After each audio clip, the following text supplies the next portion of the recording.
Au nom du Père et du Fils et du Saint-Esprit. Amen. Je vous salue Marie, pleine de grâce, le Seigneur est avec vous. Vous êtes bénie entre toutes les femmes, et Jésus, le fruit de vos entrailles, est béni. Sainte Vierge Marie, priez pour nous tous, priez pour tous les syriaques du monde. Seigneur Jésus, exaucez-nous. Ici, Monseigneur Charles Clément Boniface. Prie pour vous tous, qui que vous soyez, croyants ou non. Si vous avez des malades, nous prions pour leur guérison. Si vous avez des problèmes, qu'ils soient solutionnés. Si vous êtes fâché contre quelqu'un, faites la paix. Pour vous tous, la paix soit avec vous tous. Santé pour vous tous. Et nous allons expliquer, quand on est soutenu par la grâce de Dieu, on est inattaquable, inébranlable. Comme disait Jésus à Saint Paul, ma grâce te suffit. La grâce de Dieu, la force de Dieu nous suffit. À mon avis, c'est l'art des arts, la science des sciences, de gouverner l'homme. De gouverner l'homme, croyez-moi, ce n'est pas facile. Mais le facile est vulgaire, le difficile a de la qualité. Et diriger les hommes, gouverner les hommes, ce n'est pas facile. Gouverner les nations, gouverner la jeunesse, ce n'est pas facile. Mais quand vous formez, quand vous éduquez, quand vous instruisez la jeunesse et les hommes, ça devient facile, certainement, sûrement. Donc, l'homme est difficile quand il n'y a pas de bonnes mœurs. Et quand nous perdons nos bonnes mœurs, nous allons vers l'incroyance. Et alors là, on n'écoute personne. À mon avis, disait Saint Grégoire le Grand, mort en 604. C'était un magistrat, il se convertit, il va faire de sa petite maison comme une église, comme une chapelle. Et il devient le Grand, on dit Saint Grégoire le Grand. Et il dit, à mon avis, c'est l'art des arts, la science des sciences, de gouverner l'homme, le plus rusé parmi les animaux et le plus inconstant dans ses mœurs. Donc, l'homme souvent est rusé, et aussi, quand il abandonne ses mœurs, il tombe dans l'incroyance, et de le gouverner, ce n'est pas facile, croyez-moi. Mais quand vous formez l'homme, la famille, la jeunesse, quand vous les éduquez moralement, civilement, religieusement, ça, les gouverner, c'est facile. C'est-à-dire de les aider, de leur montrer le bon chemin. Gouverner quelqu'un dans le bon sens, de ne pas les mépriser, de les aimer, de les supporter. Même de temps en temps, ils sont insupportables, mais il faut les supporter. Avec le temps et la patience, tout va être réglé certainement. En regardant le grand Larousse encyclopédique, qu'est-ce que c'est la grâce? Aujourd'hui, nous allons parler de la grâce, parce que Saint Paul disait « La grâce de Dieu me suffit ».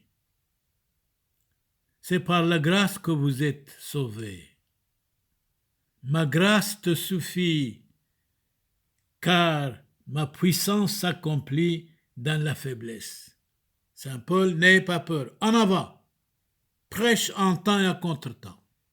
Donc, grâce, selon le grand dictionnaire encyclopédique Larousse, grâce, nom féminin du latin, gratia, don, secours que Dieu accorde aux hommes pour faire leur salut. La grâce, le don de la grâce, la spiritualité, le contentement, tout ce qu'on a, c'est tellement bon, extraordinairement bon. Dans l'imitation de Jésus-Christ, saint Thomas à Kempis, mort en 1431, d'origine hollandaise. Bien sûr, à ce moment-là, tous les Hollandais étaient des chrétiens, je dirais même des catholiques, parce qu'à ce moment-là, il n'y avait pas de protestants. La grâce enseigne la vérité, mais la vérité est lente, le mensonge est pressé.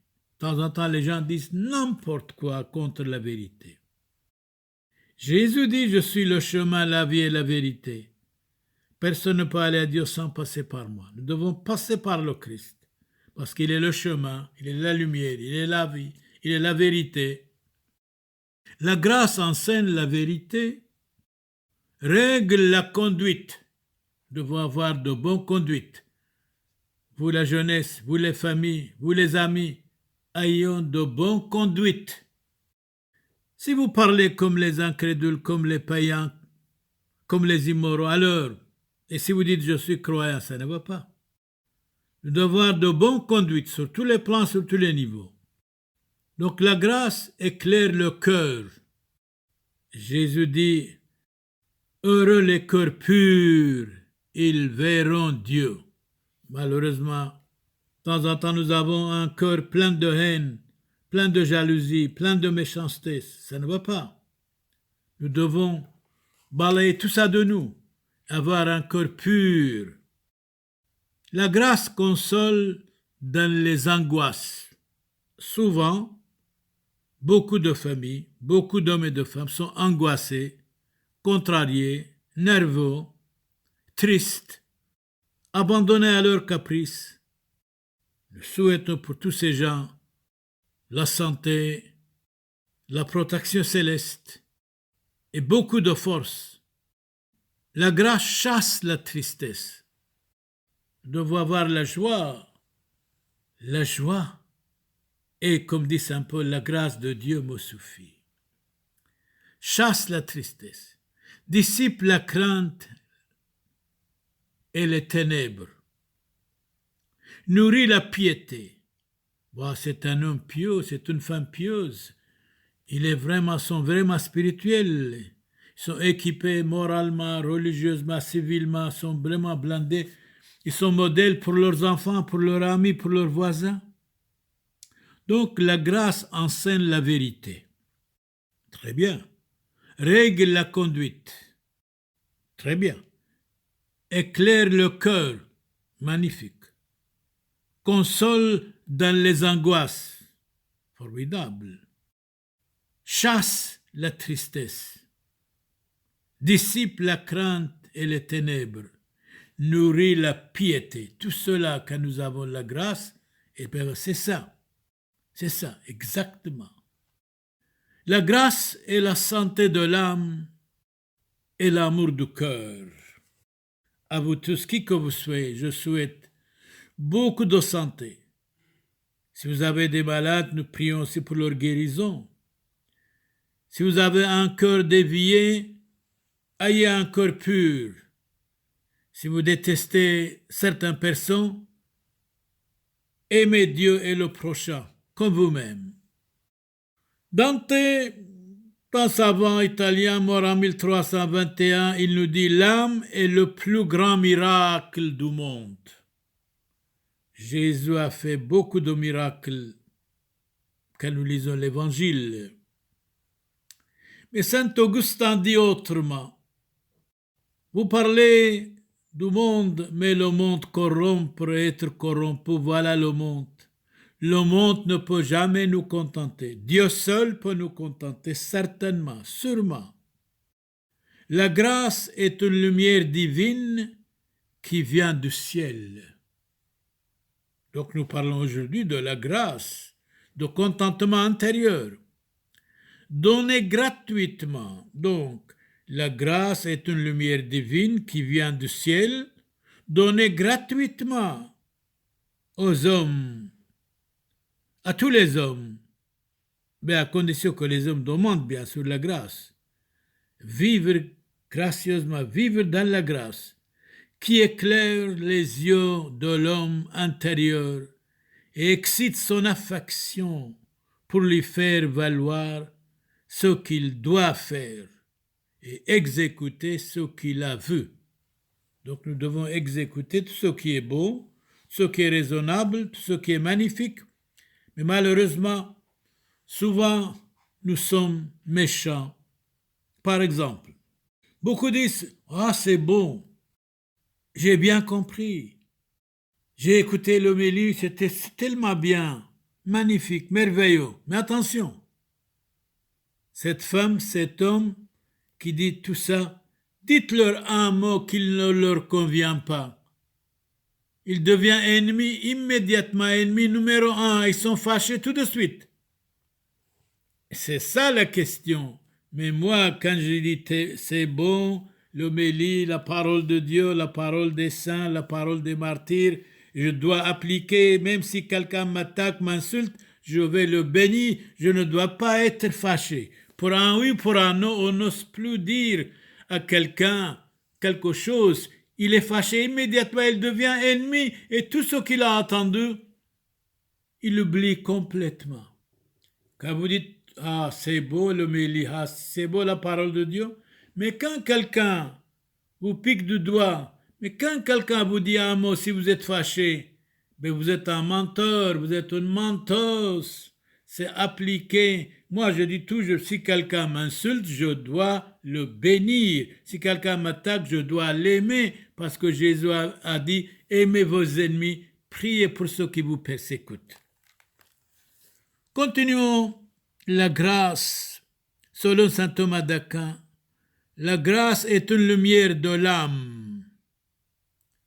L'origine de la grâce se trouve dans l'amour de Dieu, dans son appel et dans ses inspirations intérieures. L'amour de Dieu et du prochain, c'est tellement bon.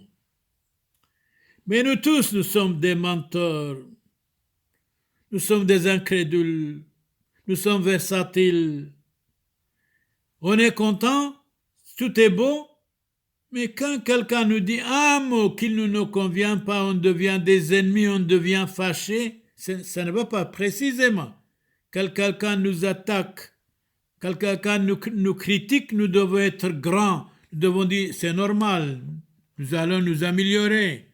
La personne qui m'a critiqué a raison. Et c'est ça, écouter la parole de Dieu. Sinon, pour un oui, pour un non, vous êtes fâché. Mais ça ne va pas. Ça ne va pas. La grâce produit 3 effets. On va voir.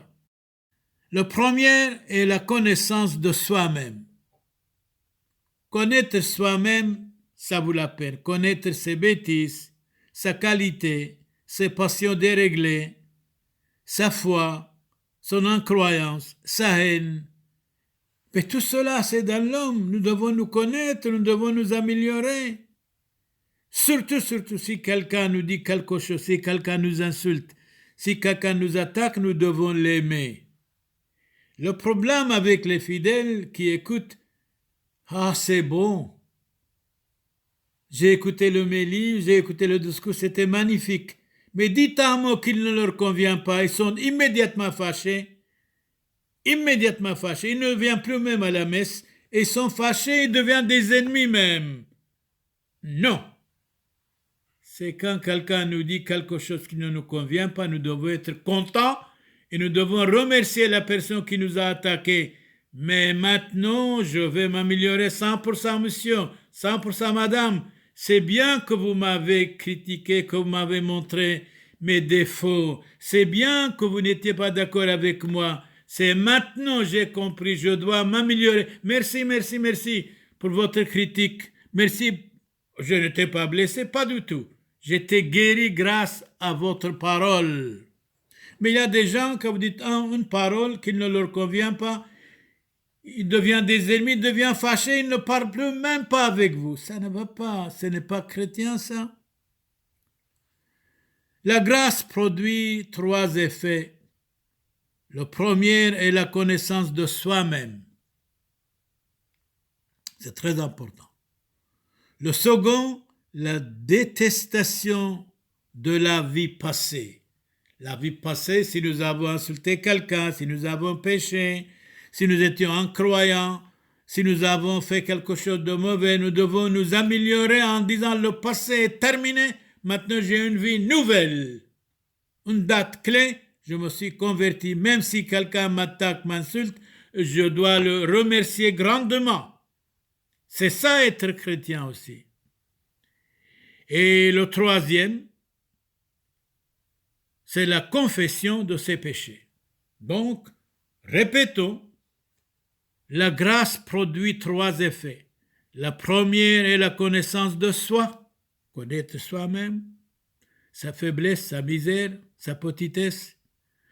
Le second, la détestation de la vie passée. La vie passée, si j'ai fait des bêtises, des mensonges, des péchés, nous devons les balayer de nous et les détester, ces péchés.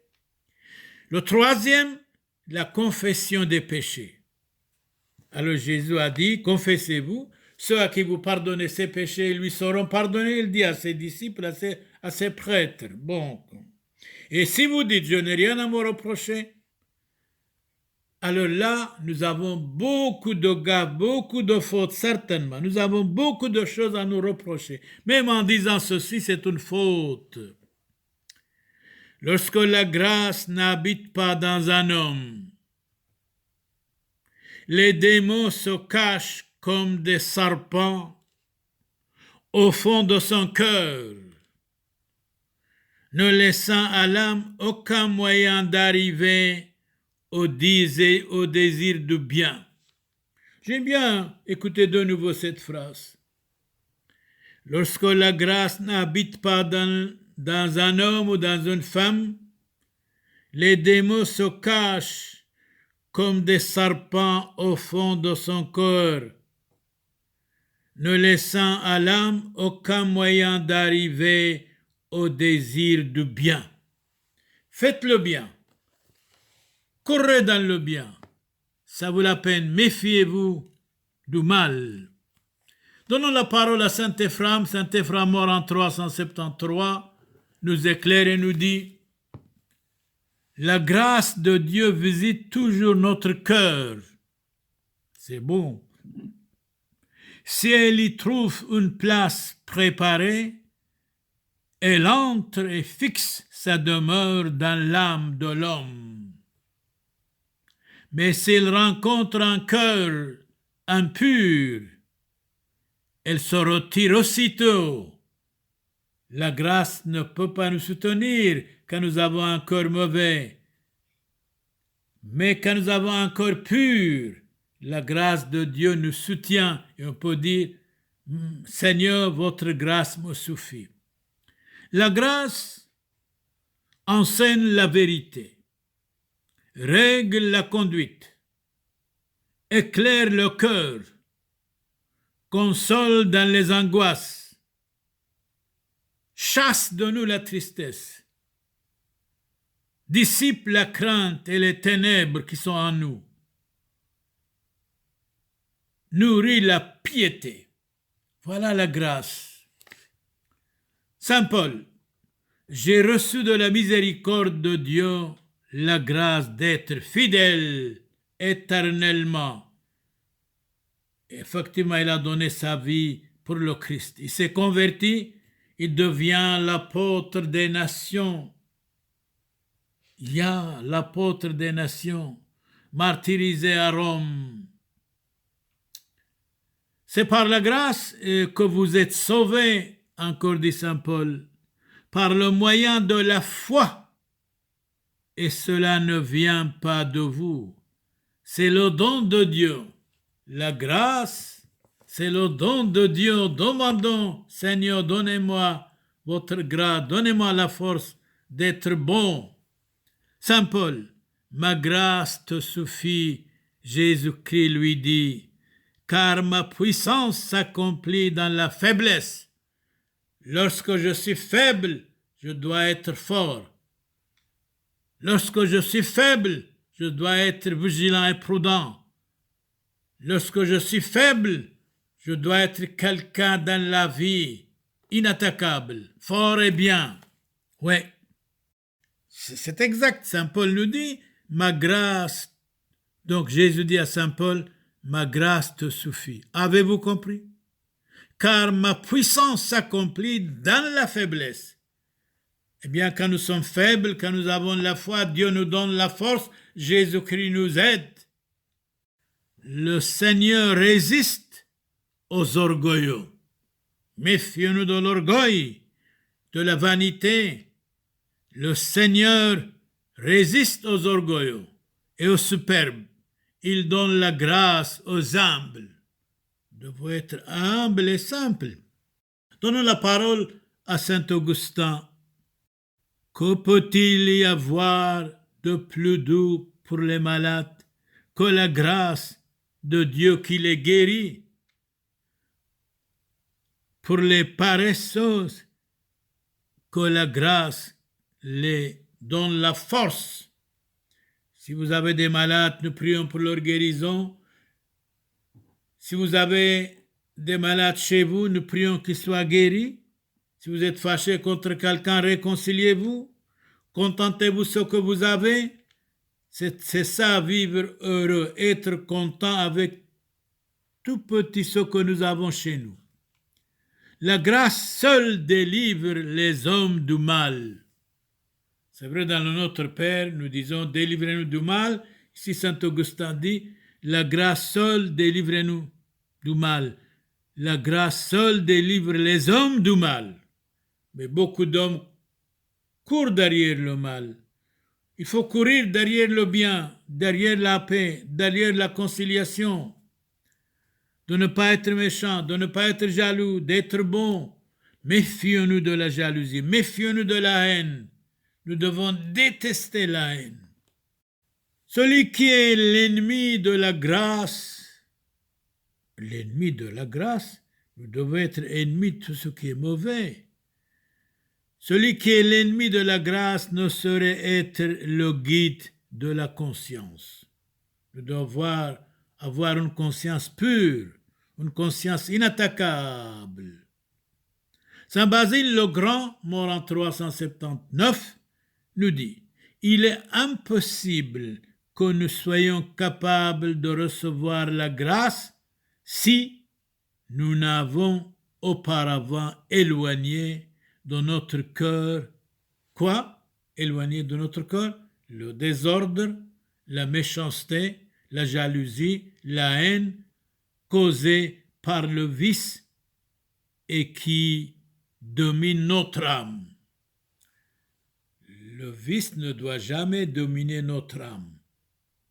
Le bien, nous devons être dominés dans le bien, pour le bien, avec le bien, certainement. Autant l'homme est supérieur aux animaux, sans raison, quand il est soutenu par la grâce. Autant il tombe au-dessus d'eux lorsqu'il vit dans le péché. Eh bien, quand nous vivons dans le péché, quand nous tombons dans le péché, nous sommes pires que les animaux stupides. Répétons, saint Cyril, mort en 386, nous dit « Autant l'homme est supérieur aux animaux, sans raison, quand il est soutenu par la grâce. » Très bien. Mais attention, autant il tombe au-dessus des animaux lorsqu'il vit dans le péché. Méfions-nous du péché, s'il vous plaît. Et si nous avons péché, convertissons-nous. Changeons notre vie pour le bien. Jésus a dit à la femme adultère qui s'est convertie, « Madame, je ne vous condamne pas, mais ne pêche plus. Qui que vous soyez. » Jésus ne nous condamne pas, mais il nous dit, « Je suis avec vous, ma grâce te suffit, ne pêche plus. » Amen et Amen. Eh bien, ici, Monseigneur Charles Clément Boniface prie pour vous tous, qui que vous soyez, croyants ou non. Nous avons parlé de la grâce. Quand nous sommes soutenus par la grâce de Dieu, nous sommes inattaquables. Inattaquables. De nouveau, nous citons la première phrase, À mon avis, c'est l'art des arts, la science des sciences, de gouverner l'homme. C'est vrai, de temps en temps, gouverner les hommes, ce n'est pas facile. Mais le facile est vulgaire, le difficile a de la qualité. Nous devons aimer le difficile, certainement. Le plus rusé parmi les animaux et le plus inconstant dans ses mœurs, vraiment, sont les hommes. Alors vous les hommes, nous tous, nous devons nous corriger, être quelqu'un dans la vie, supporter les uns les autres, pardonner les uns les autres, être modèle pour les autres, qui que nous soyons, qui que vous soyez. Nous prions pour vous tous. Si vous avez des malades, nous prions pour leur guérison. Si vous êtes fâché contre quelqu'un, faites la paix. Vous les jeunes garçons et jeunes filles, écoutez vos parents. Vous les parents, éduquez bien vos enfants, parce que c'est l'éducation qui fait l'homme, qui fait la jeunesse. Dieu éternel et tout-puissant vous protège, vous donne la grâce et la force de supporter même l'insupportable. Si vous avez des problèmes qui soient solutionnés, si vous avez des malades qui soient guéris, si vous êtes fâché contre quelqu'un, faites la paix chez vous, qui que vous soyez, dans votre maison, avec vous et vos enfants, avec vous et votre mari, madame, si vous êtes marié, et vous, monsieur, avec vous, et les voisins et votre femme, si vous êtes marié. La paix de Christ, et c'est dit toujours, la grâce de Dieu nous soutient, la grâce de Dieu nous suffit. Ici, votre frère dans le Christ, Monsieur Charles Boniface, prie pour vous tous, qui que vous soyez. Amen et Amen.